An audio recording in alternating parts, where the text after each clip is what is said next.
Avec bientôt 375 bougies, Montréal est une ville riche en histoire, surtout évidemment si on la compare aux autres villes nord-américaines. Son service des archives regorge de milliers de documents et de photos qui nous racontent surtout quand même les 2 derniers siècles. Il y a aussi quelques trésors acquis au fil des ans. Anne-Louise Despatie. Bien des Montréalais l'ignorent, mais ils ont accès à leur passé aux archives de la ville de Montréal. Des dizaines de milliers de photos et d'autres trésors se trouvent sous les parterres de l'Hôtel de Ville. Ici, on entre dans les archives. Les voûtes remplies de documents ont été aménagées au début des années 20 et, ironiquement, terminées juste à temps. Parce que dans la nuit du 3 au 4 mars 1922, l'Hôtel de Ville passe au feu et il va ne rester que les murs et les archives. Donc, ça a permis de sauvegarder l'ensemble des archives. Il faut faire attention à ces documents-là. Un des documents vedettes, le premier procès-verbal du Conseil de la Ville de Montréal en juin 1833. C'est les conseillers qui élisent le maire.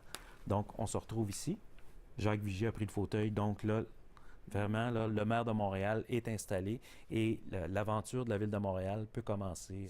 On retrouve des rapports annuels centenaires, comme celui des services municipaux de 1914. Il y a 107 personnes qui ont été arrêtées pour avoir conduit une voiture plus vite que 6 000 à l'heure. Donc ça, c'était la limite de vitesse à Montréal à cette époque-là. Les 2 plus vieux documents sont des documents notariés en France au 17e siècle, qui sont finalement arrivés en Amérique au 20e siècle.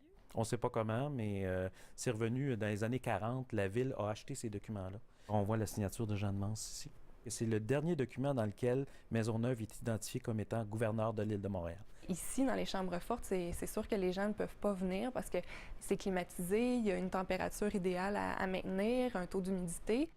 Mais ce que plusieurs recherchent dans les archives de Montréal, ce sont les photos. C'est une pièce majeure de nos archives. C'est une photo composite faite par le studio Notman en 1885. Et chacun des personnages a été photographié en studio, découpé et collé sur l'image. Donc, on a tous les conseillers municipaux, le maire qui est Honoré Beaugrand à l'époque. Pour le 20e siècle, il y a vraiment une collection très, très importante. Certains grands photographes, en fait, ont été à un certain moment des employés de la ville. Il y a actuellement plus de 300 000 images numérisées sur notre site Web en ligne, mais ce n'est qu'une infime portion de notre patrimoine.